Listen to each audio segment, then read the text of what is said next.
Here we are with Calcflow, and I want to talk about how this can be used for education in mathematics.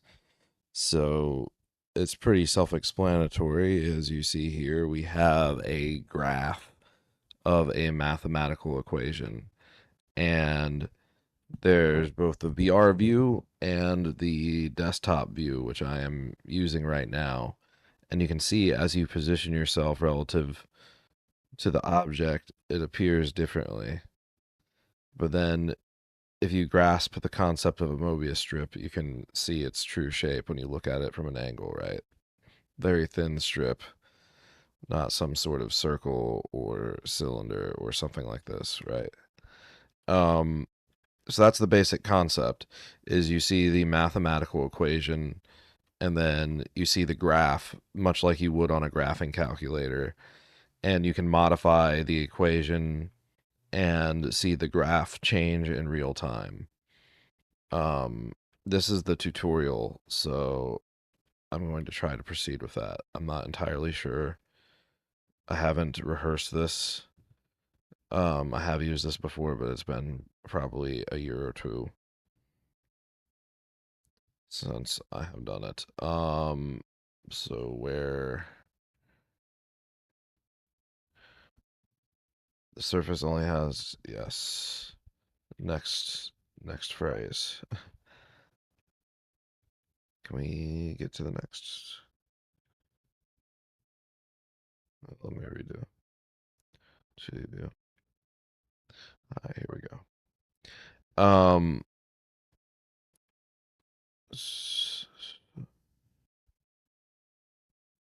Yeah.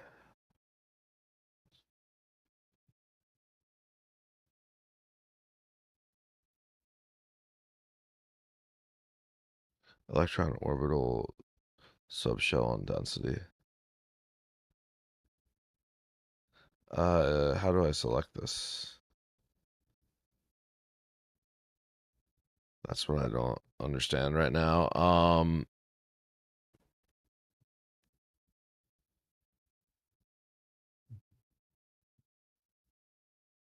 Hmm.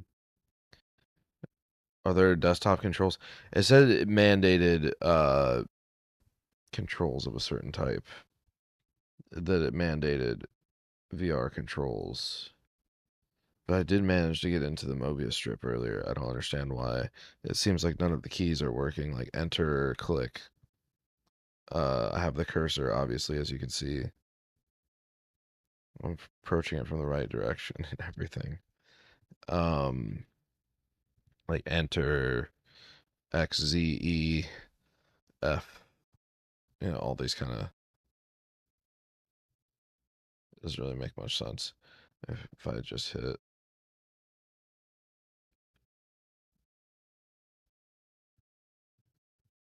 oh my God, menu. Okay, maybe this is where I actually have to select. I see. And now we go to 2D view. And we should be.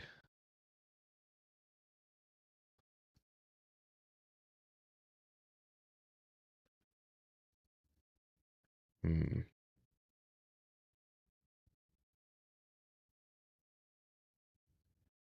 Yeah, it's very unfortunate that this does not seem to be cooperating and it is a live demo. Although you can edit this down. Um, yeah, you can see how it's supposed to function, but it's not functioning for me properly right now. I don't know what the controls are. You can see the X, Y, and Z axis. You can grab and rotate, but clicking does not seem to emulate grab and rotate, as you might anticipate for a game which has implemented 2D viewing. It does not actually really function, or I'm missing the command and not finding what it is that it's supposed to be. If they had that, you would feel they would have developed something, but I don't know what it would be.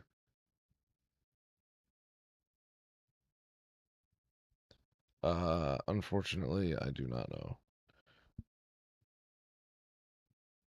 See if there's anything that's pre-set up that I don't need to click through.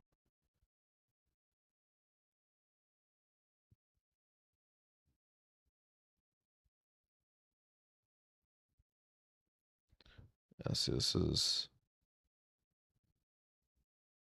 the sort of stuff that you can do in it, and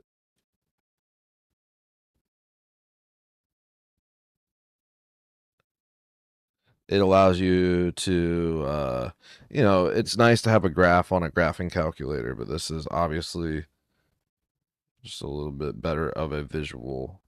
If you want that visual, it's going to be difficult to construct some of these things otherwise. And the ability of, I don't know. I mean, this can get really nice. Imagine getting, if you want to get better AI, if you're probably looking at better algorithms in terms, you need to be, as a human, we need to be like considering what are the best valuation for like the variables in the equation of the AI. It's kind of like cracking that, you know, still requires human consideration as to what it's supposed to be and things like this. Yeah. It takes a certain amount of artistic vision to kind of make the visual user UI, UX, etc. Um, interactivity, behavior. So yeah, cool stuff. And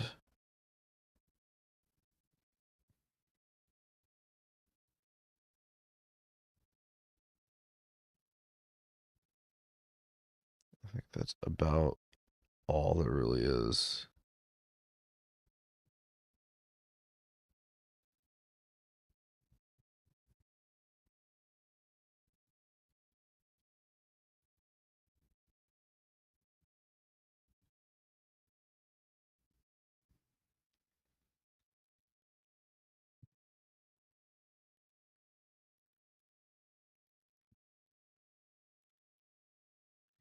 So I don't see why you would ever really use any other types of mathematical, in the future. Like I could see kids being raised where they would, whenever they think about math, they don't think about paper and like pencils and you got to have an eraser because you might make a mistake and you got to erase they're not going to think of math like that. They might do a little bit amount of that, but you really think about math in terms of being in a place where you can really visualize it. Like you have I don't know, I'm thinking of like Lego kart racing. They have the capacity for you to build your cart back in that old 90s game, right? And kind of like Lego Island. And you get to place the blocks down. And yeah, basically CAD systems for doing mathematics and learning mathematics and having that as your supplement rather than pictures in a textbook. Right. Um I mean, it's totally viable in my mind. Like, I could see myself if I were to take more math classes instead of using my TI 80, whatever, when I'm on my computer, I would just use this. I would like practice on the calculator that I'm going to use for the exam, but I would probably like get in here and be like, all right, I want to see the graph like as it actually is, not a 2D rendering of it. Um, okay.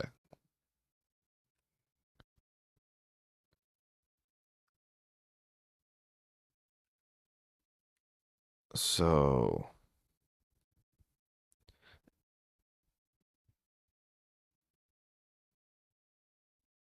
Look at the menu, and I think we're done then.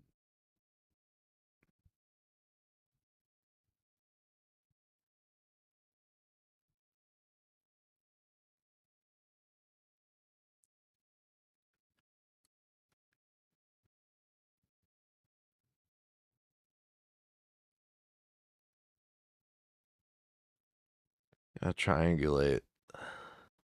Everything is just triangles.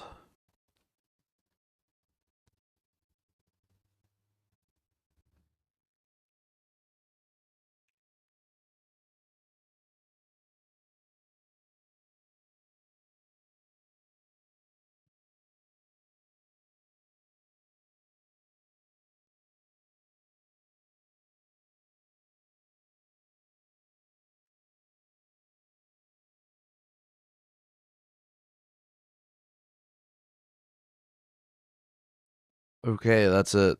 Not much more to say.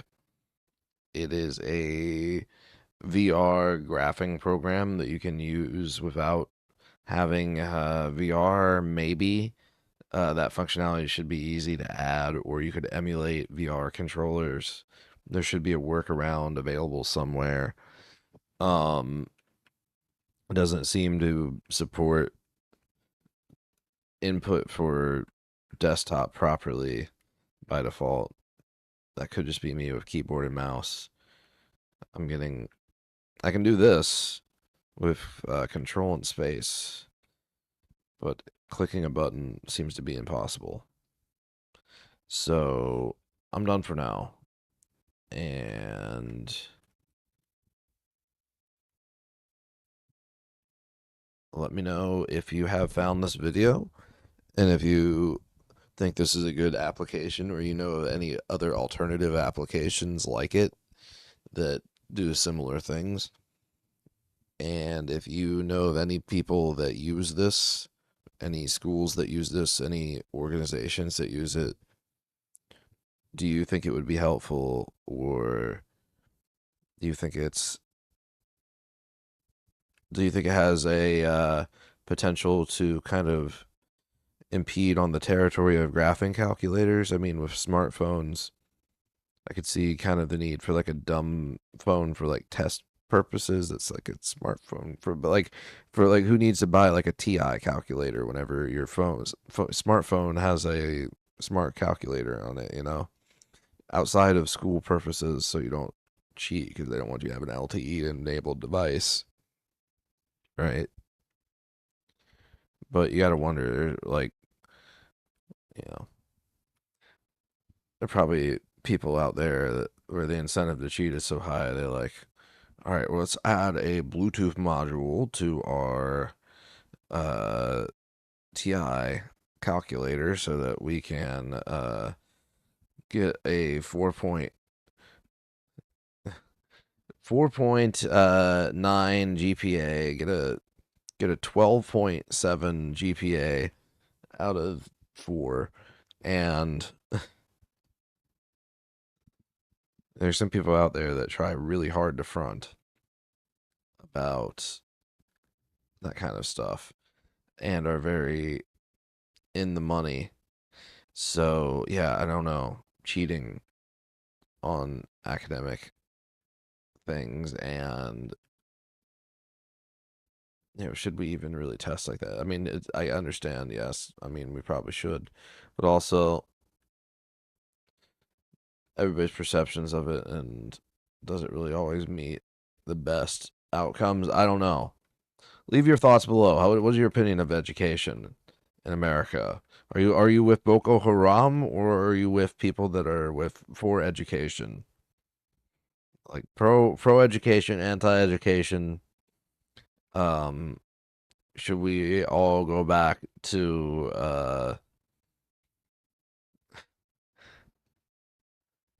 should we all go back to a time before written language or numbers? We could return to monkey instead. Very popular meme. Monkeys, they look very friendly. All right, I have nothing left to say. What am I gonna do with the rest of the afternoon?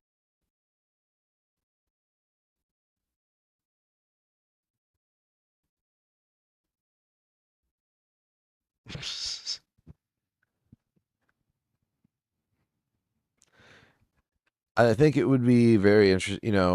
They have equivalency exams for mathematics. There's this one really good channel called the Math Sorcerer out there.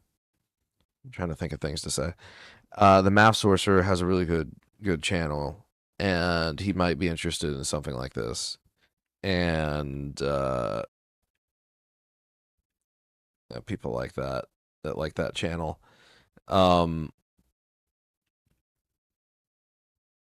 yeah, not much else to say.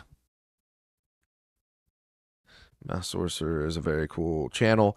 I think equivalency exams, that's the cool way to get a degree in something which is like mathematics related. You go and you like study a bunch and then you take equivalency courses, maybe a few courses, but then like equivalency as well. Equivalency is for mathematics is like really pro because basically all math classes is a series of tests. So if you just like kind of already know it and you've done the test prep, it's just a different way of approaching it. Some colleges have that as a thing. You just kind of test out of it and you basically get credit for it. You just pass the final. Then what's the point in even having you take the class for credit? And then if you can manage to come up with a curriculum which is faster than a college that you see that offers that kind of, or you can find one that offers that, you know, you see what I'm saying. And then once you have that, you can sit for an engineering exam to get your license, and there you go, without necessarily having to do a full college degrees worth of classes, not needing to do like AP exams either, not needing to do transfer credits or any of this other type of stuff, right? You just study independently in a much like more efficient way, take equivalency exams for colleges and institutions that like offer it, use that to sit for engineering to sit for the engineering exam, and then get your license, get your certification, and then yeah, you just don't have to go about it the same way. For some people, I think that would be very viable. I don't know if how into math I would really get,